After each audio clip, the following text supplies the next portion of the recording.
salam Nabi kepada kepada Allah adalah at-tahiyyatul mubarakatus salawatut thayyibatu lillah. Maka kita pun saat itu juga bersalam. Kalau kita sadar dalam salat itu sebetulnya kita bersalam kepada Allah. At-tahiyyatul mubarakatus salawatut thayyibatu lillah. Ini salam Allah, salam manusia kepada Allah, salam baginda Nabi kepada Allah Subhanahu wa taala.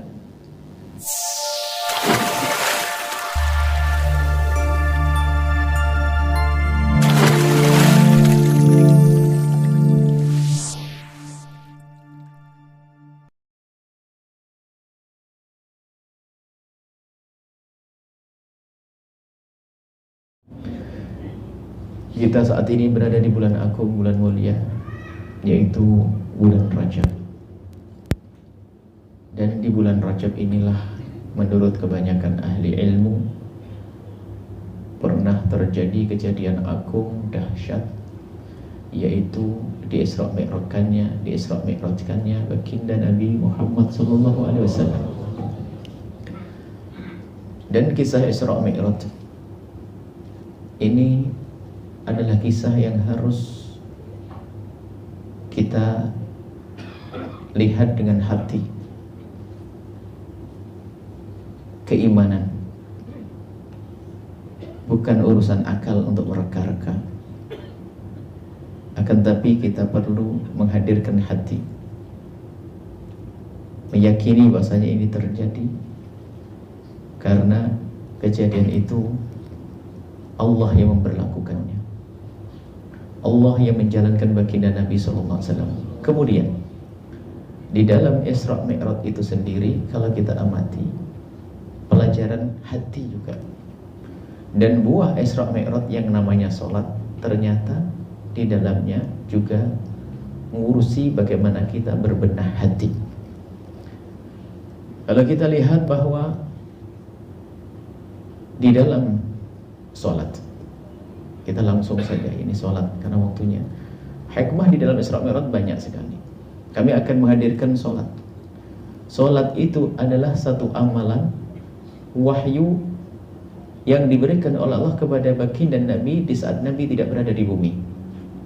Semua kewajiban-kewajiban Allah berikan kepada Nabi Muhammad waktu Nabi Muhammad berada di bumi. Spesial sholat Nabi Muhammad oleh Allah dibawa ke atas langit ketujuh. Karena ini adalah satu pesan istimewa, ikatan antara seorang hamba dengan Allah, seorang hamba dengan Allah Subhanahu wa ta'ala. Dan di saat bagaimana di saat Nabi SAW akan berdialog dengan Allah, Nabi akan berbicara dengan Allah, karena waktu itu Nabi diajak bicara oleh Allah Subhanahu wa ta'ala. Kita tahu Nabi yang pernah diajak bicara oleh Allah secara langsung adalah Nabi Musa alaihissalam. Dan selain Nabi Musa adalah baginda Nabi Muhammad SAW. Akan tetapi ada perbedaan. Kalau Nabi Muhammad SAW itu diajak bicara oleh Allah waktu Nabi Muhammad SAW berada di atas langit ketujuh. Tapi kalau Nabi Musa diajak bicara oleh Allah waktu Nabi Musa berada di Bukit Tursina di bumi. Kemudian di saat Nabi Muhammad SAW mendapatkan wahyu, di situ adalah kisah yang kurang lebihnya adalah isyarat. Kisah itu disebutkan di dalam kita membaca tasyahud. Kami akan bahas tasyahud saja. Waktu kita melakukan salat, kita mengucapkan at-tahiyyatul mubarakatus salawatut thayyibatu lillah. Kita harus sadar waktu Nabi bertahiyat kepada Allah. Jadi begini, Nabi itu bersalam kepada Allah. Kalau salam manusia kepada manusia sederhana, assalamu alaikum. Tapi bagaimana bersalam kepada Allah? Maka salam kepada Allah dilakukan Nabi. At-tahiyyatul mubarakatus salawatut thayyibatu lillah. Itu salamnya baginda Nabi kepada Allah Subhanahu wa taala. Salam Nabi kepada Allah adalah at-tahiyyatul mubarakatus salawatut thayyibatu lillah. Maka kita pun saat itu juga bersalam.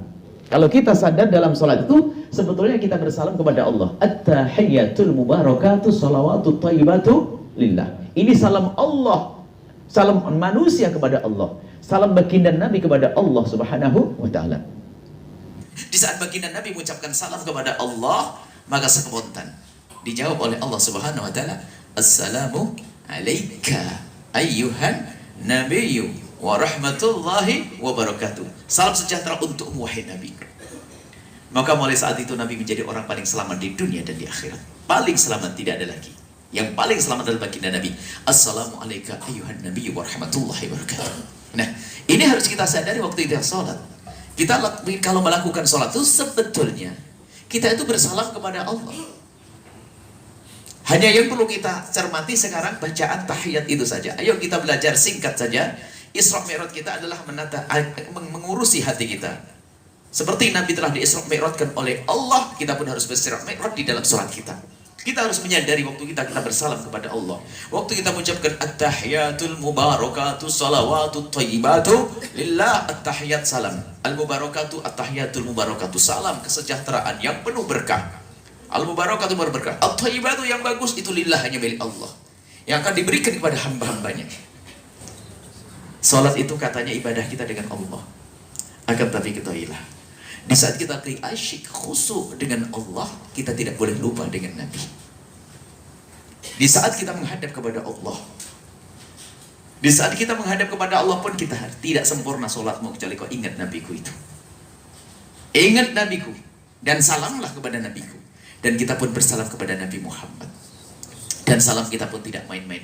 Bukan salam Nabi kelihatan di jauh sana, tapi salam kita seolah-olah kita berhadapan dengan Nabi, karena bunyi salam kita adalah Assalamu alaika ayuhan Nabi warahmatullahi wabarakatuh. Hadirkan, maka orang tidak cukup baik kepada Allah.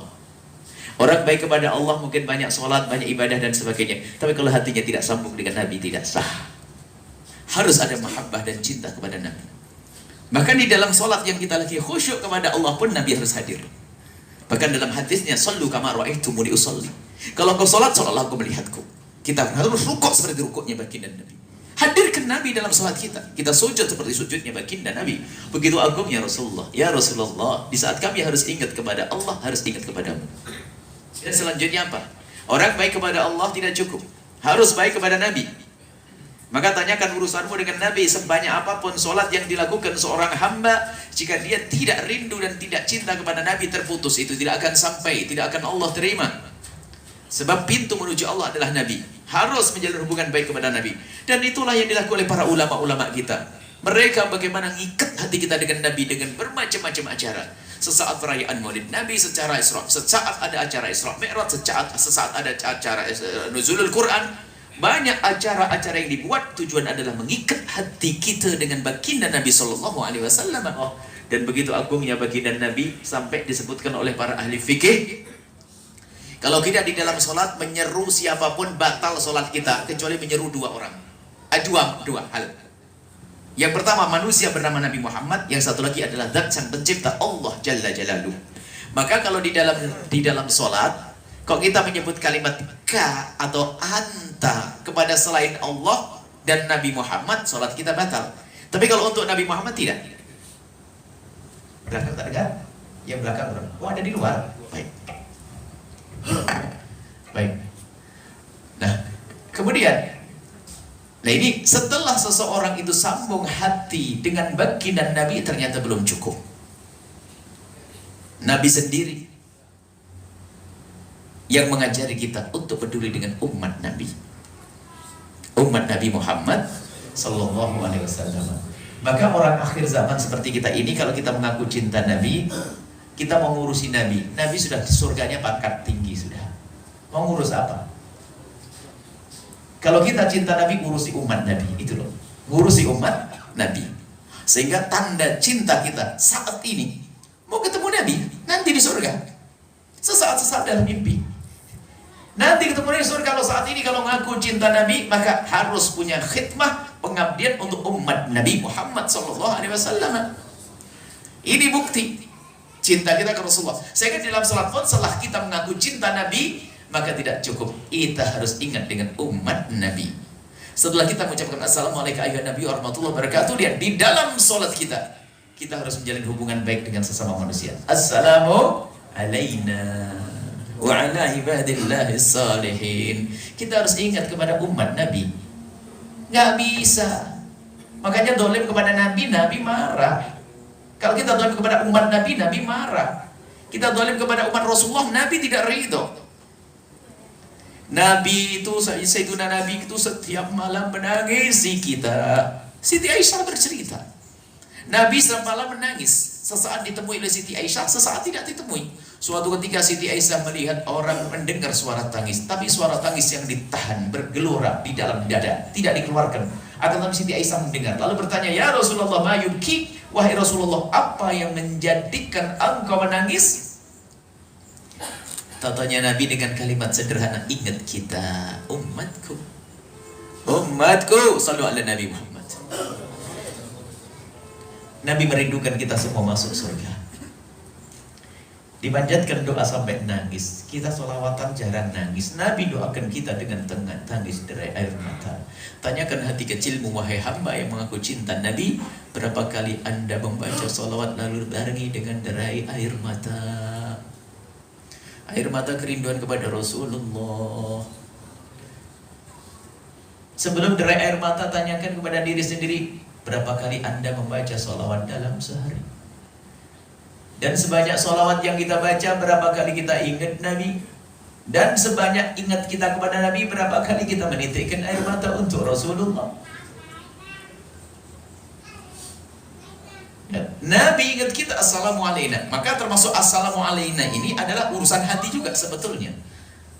Gak bisa orang menjalin hubungan baik dengan umat Nabi kecuali dengan hati terlebih dahulu.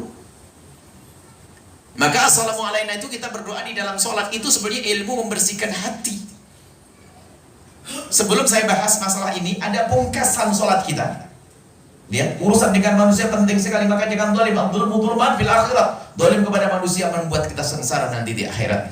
Coba kalau kita mau keluar dari sholat, di saat kita hendak keluar dari sholat, kalau di Malaysia keluar dari sholat gimana bunyinya?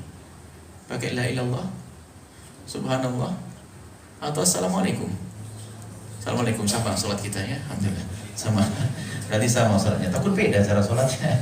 Coba lihat, di saat kita keluar dari sholat, kok kita tidak mengucapkan afdhalu dzikri fa'lamu annahu la ilaha illallah? Kok tidak? Tapi pakai kalimat assalamualaikum. Ini peringatan yang kesekian kalinya, kedua kalinya paling tidak. Setelah assalamu alaina, maka itu diingatkan, assalamualaikum, hei hambaku, saat ini kau berurusan denganku sholat. Tapi setelah ini kau urusan dengan siapa? Dengan ibundamu, ayahandamu, tetanggamu, pembantumu yang bekerja bersamamu. Maka mulailah urusanmu dengan mereka dengan assalamualaikum. Kita mengucapkan salam ke kanan adalah ke kanan, artinya apa? Semoga kesejahteraan, kebaikan kau berikan ya Allah kepada semua yang ada di kananku sampai penjuru dunia sana. Dan assalamualaikum kedua adalah yang di sebelah kiri sampai penjuru dunia. Maknanya apa? Hubungan dengan manusia.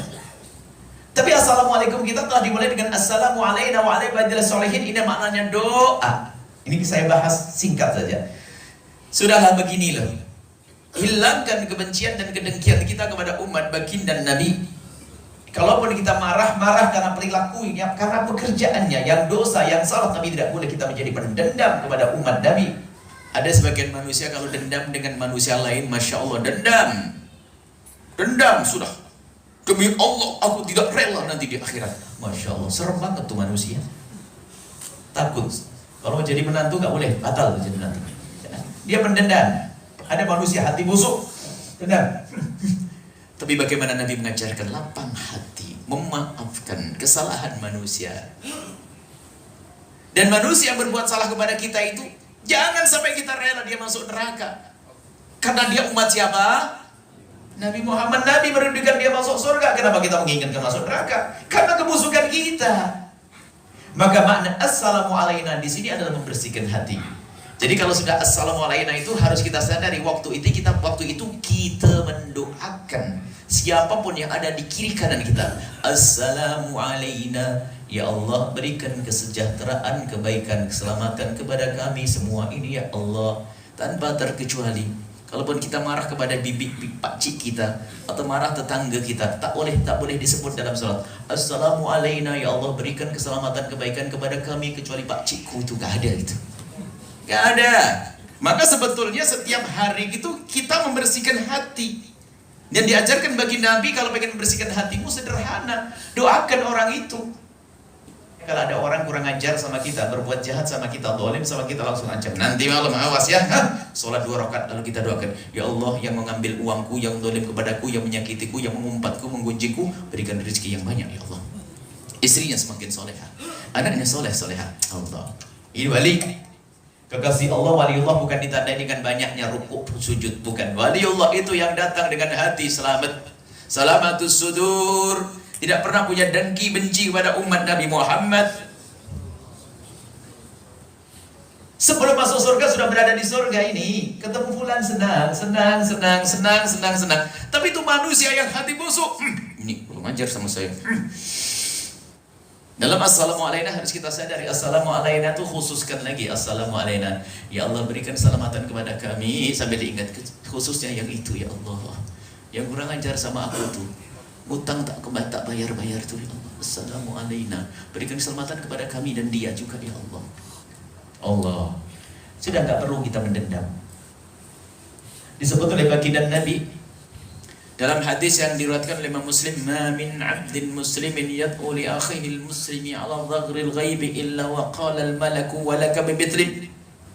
Kalau tadi orang mendoakan orang yang berbuat salah kepada kita, kadang susah hati kita karena busuknya hati kita. Enggak sadar kalau itu umat Nabi. Nabi mendoakan dia masuk surga, lalu kita doain masuk neraka. Ini kenapa? Kenapa kita masih dendam? Jadi untuk membersihkan hati, sudahlah jangan ragu. Setelah keluar dari majelis ini, ayo kita semuanya membiasakan untuk mendoakan. Orang pertama yang harus kita doakan adalah orang yang menyakiti kita, yang bermasalah dengan kita. Hadirkan dalam Assalamualaikum wa ala ibadillahi sholihin, yaitu orang yang salah kepada kita. Itu dia. Itulah waliullah yang berjalan di atas bumi, biarpun tak ada yang mencium tangan Anda. Biarpun kubur Anda tidak dikunjungi oleh siapapun, tapi Anda dengan qalbun salim, dengan hati yang selamat, itulah yang dicintai oleh Allah, yang dipandang oleh Allah, dan termasuk yang menjadi sebab tidak diampuni dosa-dosa oleh Allah di saat Allah membagikan pengampunan waktu khatib Jumat duduk di antara dua khutbah, atau di saat malam nisfu Sya'ban. Di antara orang yang tidak diampuni Allah adalah orang yang musyahin, yang di dalam hatinya ada kebencian dan dendam. Rugi betul, sudah sakit. Kalau orang benci dan dendam kepada seseorang, lihat muka orang terus sakit. Lihat rumahnya tak nyaman. Lihat ayam kecilnya lewat di depannya, ayam kecil, itu ayam dia tuh. Lihat. Kenapa orang hidup kok seperti itu? Kenapa hidup kok dengan kekotoran hati? Nabi tidak suka dengan itu. Maka bersama Isra Mi'raj yuk kita melambung kepada kemuliaan dengan membersihkan hati kita dengan Assalamu alaina wa ala ibadillahi sholihin. Salam sejahtera kebaikan semoga Allah berikan kepada kami semuanya. Jangan lupa, biasakan di rumah kita mendoakan orang yang bermasalah dengan kita, orang yang suka nyakiti kita, orang zalim pada kita. Jangan doain yang jelek, doain yang baik saja deh. Kalau Anda masih ragu mendoakan yang baik, kok susah, kok berat banget mendoain, kurang ajar benar sama saya, gimana saya doain yang baik? Membersihkan hati susah, itu kan operasi. Operasinya? Operasi jantung, operasi hati. Memang berat, operasi kan berat, harus pakai obat bius ya. Tak pakai obat bius, apa obat bius? Tahu ya? Obat bius ya, biar kita tak kerasa ya. Ada obat bius, harus ada obat biusnya. Ini membersihkan hati, operasi hati kok. Obat biusnya tadi hati saya sampaikan dari Nabi, mamin abdin muslimin tadi. Bahwasanya tidak ada seseorang muslim mendoakan saudaranya di saat saudaranya itu tak ada di hadapannya, tak ia lihat, atau saudaranya itu lagi berselisih dengan dia. Kalau dia mendoakan dia, maka Allah, malaikat menjawab, ya Allah kabulkan untuk dia terlebih dahulu. Maka setelah malaikat mendoakan, maka Allah mengkabul. Maka dikatakan para ulama, agar doa kita dikabul oleh Allah, caranya doakan orang lain yang tak ada di hadapan kita. Agar doa dikabul oleh Allah, maka doakan orang lain yang kurang ajar sama kita.